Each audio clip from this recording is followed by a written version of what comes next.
अस्सलाम वालेकुम, hello world, welcome to JP learning collection of technologies. Welcome back guys हमारी आज की इस नई वीडियो के अंदर।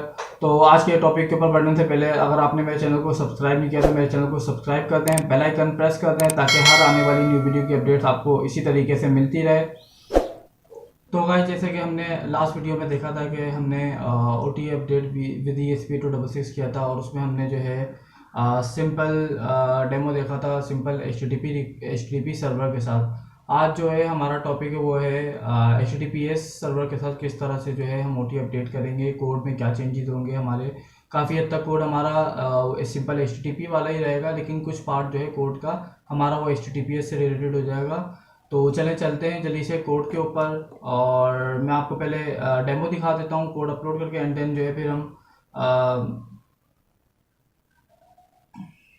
डेमो देख लेते हैं पहले और फिर जो है हम इसको मैं एक्सप्लेन कर दूंगा कि क्या डिफरेंस है इस कोड में और जो हमारा सिंपल HTTP वाला था। ये अपलोड हो जाए कोड एंड देन फिर मैं आपको शो करा देता हूँ। अगेन वही मैंने अपडेट डैश V2 वाली फाइल जो है मैंने क्रिएट की हुई है और अपलोड भी की हुई है यहाँ पे।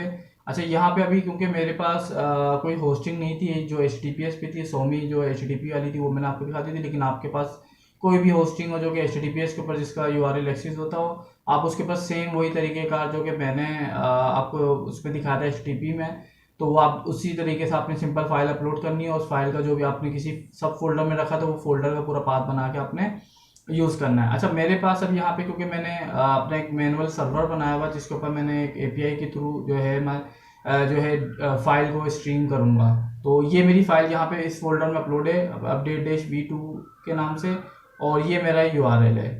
तो देख सकते हैं जैसे कि ये मेरा URL है और सेम URL मैंने इस कोड में भी मैंने अपने पास रखा हुआ है HTTPS करके, देख सकते हैं जैसे कि आप, ये मेरा URL है और अपडेट स्लैश OT मैंने ये फाइल का जो है पाथ दिया हुआ है और ये फाइल नेम है। पाथ ये वो है जो कि मैंने अपनी API के अंदर या अपने कोड के अंदर डिफाइन किया हुआ है, जो मैनुअल सर्वर बना के दे रहा है मुझे, जो इस फाइल को स्ट्रीम करके देगा।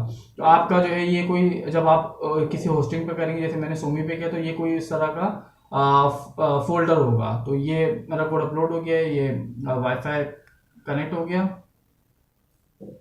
और वाईफाई कनेक्ट हो रहा है, ये IP मिल गई। ये वर्जन इसका अभी 1.00 था, जो मैंने फाइल अपलोड की हुई है वो 2.00 है, जैसे कि हमने पिछले डेमो में देखा था।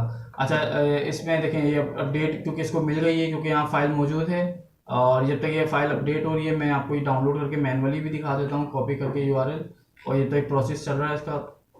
तो ये मैंने न्यूज़ पे टैब पे खोला तो देखें ये फाइल मेरे पास डाउनलोड भी आ गई। इसका मतलब है कि ये मौजूद है मेरे इस सर्वर के ऊपर जो कि मेरा ये सर्वर का एड्रेस है। तो यहाँ पे मैं देख लेता हूँ जल्दी से, ये हमारी कंप्लीट हो जाएगी। और सेम मैंने इसी तरीके से अपडेट V2 के अंदर भी जो है मैंने वर्जन 2.00 करके प्रिंट करा हुआ और लूप के फंक्शन में मैंने सारी चीज़ें बंद कर दी हैं। तो आपको जब फर्मवेयर अपडेट होगा तो पता चल जाएगा हाँ भाई हमारी जो है फर्मवेयर अपडेट हो गई। ये फर्मवेयर अपडेट हो गया, हमारा रिबूट हो गया कंट्रोलर, और वही माइक्रो कंट्रोलर यूज़ किया है, वही सर्किट यूज़ किया है, मतलब सिंपल ESP 266 D1 मिनी मैंने जो कि मैंने लास्ट वीडियो में यूज़ किया था। तो देख सकते हैं ये मेरी सक्सेसफुली अपडेट हो गई है। जब मैंने कोड फर्स्ट टाइम अपलोड किया था और मेरा वर्जन क्या था 1.00, जो मैंने फाइल बना के रखी हुई थी उसमें मैंने वर्जन 2.00 करके और लूप के फंक्शन में सब चीज़ें डिसेबल कर दी थी। तो ये तो मेरा पूरा कोड था। अच्छा, अब इस कोड में डिफरेंस क्या है, जल्दी से कोड को डिस्कस कर लेते हैं कि कोड में है क्या डिफरेंस। अच्छा, ये HTTP क्लाइंट की लाइब्रेरी आपने देखी थी, HTTP अपडेट की भी लाइब्रेरी देखी थी। इसमें जो एडिशनल लाइब्रेरी ऐड होगी HTTPS के लिए वो ये सर्ट स्टोर बियर SSL, क्योंकि हम यहाँ पे सिक्योर क्लाइंट इस दफ़ा यूज़ करेंगे। हमारा पहले जो था वो सिंपल क्लाइंट था। आपने अगर मेरी वीडियो नहीं देखी तो मेरी वीडियो लास्ट वाली लाजमी देखें ताकि आपको समझ आ जाए। मैं लिंक जो है डिस्क्रिप्शन में मेंशन कर दूंगा। और उसमें जो है यहाँ पे हम simple client wifi client use कर रहे थे, ये सारा पार्ट वही है, बस ये URL मेरा HTTPS करके यूज़ हो रहा है और ये ईच एंड एवरीथिंग पूरा वही पुराना कोड है। और ये सारी चीज़ें हमने पहले भी देख चुके हैं पिछली वीडियो में, और यहाँ पे वही हर 10 सेकंड में वो चेक हो रहा है। अच्छा, यहाँ पे मेरा है क्लाइंट चेंज। यहाँ पे इससे पहले जो था हमारा सिंपल वाईफाई क्लाइंट था, अब यहाँ पे क्या है, दो चीज़ें हैं यहाँ पे एडिशनल। एक तो ये कि जब हमारा सिक्योर क्लाइंट होगा वाईफाई का, वो हम बियर SSL वाली इसको एक्सटेंड करेंगे उस ऑब्जेक्ट को, तो हमें वाईफाई क्लाइंट सिक्योर मिलेगा। वाईफाई क्लाइंट सिक्योर का एक हमने ऑब्जेक्ट बना दिया क्लास को, उस क्लास को एक्सटेंड करके हमने उसका एक ऑब्जेक्ट बनाया क्लाइंट के नाम से, जो हमारा पिछला भी यही नाम था।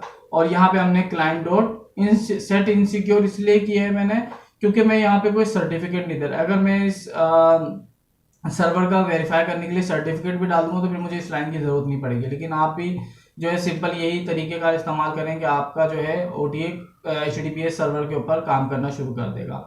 तो बस ये दो चीज़ें हमारी, एक ऊपर लाइब्रेरी, एक ये वाली लाइब्रेरी, और ये एक पार्ट जो है हमारा चेंज हुआ है सिर्फ इस HTTPS के कोड के लिए। अदरवाइज बाकी नीचे का पूरा कोड सेम वही है जो कि हमारे पिछले वीडियो में था, और ये देख सकते हैं। अच्छा, यहाँ पे मैंने एक और एडिशनल काम ये किया है कि लास्ट मैंने ये आपको पूरा कंप्लीट URL के साथ दिखाया था। इस दफ़ा जो है मैंने आपको बताया, मैंने लास्ट वीडियो में जिक्र किया था कि आप इस तरह से भी कर सकते हैं कि आप क्लाइंट दे दें और सिंपल आप अपने सर्वर का होस्ट दे दें। अब यहाँ पे ना वो HTTP या HTTPS बताने की जरूरत नहीं, क्योंकि ये आपकी पोर्ट बताएगी कि ये जो सर्वर है HTTP का है या HTTPS। HTTP का क्योंकि नॉर्मली पोर्ट 80 होता है और HTTPS के 443 होता है। तो यहाँ पे मैंने पोर्ट नंबर बता दिया और ये मैंने फाइल का पाथ बता दिया। मतलब ये वो आपके केस में हो सकता है कि ये फोल्डर नेम होगा और ये फाइल नेम होगा, तो मेरे भी सेम इसी तरह से कि भाई ये फोल्डर नेम है और ये फाइल का पाथ आ गया। तो इस तरह से ये सिंपल रिक्वेस्ट, मैं चाहूँ तो इसको भी चला लूँ, ये भी चल जाएगी। ये मैं पिछले वीडियो में ऑलरेडी दिखा चुका, ये मेरे इस वीडियो में मैंने आपको ये दिखा दिया।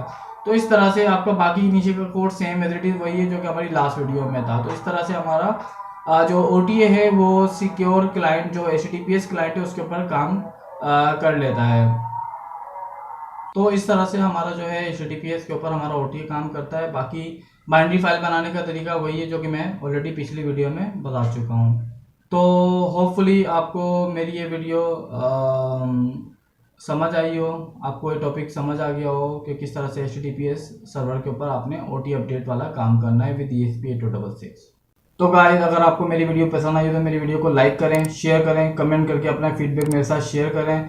इसके अलावा हमारे चैनल को सब्सक्राइब कर दें, बेल आइकन प्रेस कर दें ताकि हर आने वाली न्यू वीडियो की अपडेट्स आपको मिलती रहे। इसके अलावा हमें हमारे सोशल मीडिया के चैनल्स के ऊपर भी फॉलो करें, हमारे फेसबुक पेज को लाइक करें, फॉलो करें, लिंक्डइन पेज को हमारे फॉलो करें, इंस्टाग्राम के पेज को हमारे फॉलो करें और लाइक करें, ताकि सोशल मीडिया के चैनल्स के थ्रू भी आपको हमारी सारी अपडेट्स मिलती रहे। इस वीडियो को हम यहीं पे करते हैं। अल्लाह हाफिज़।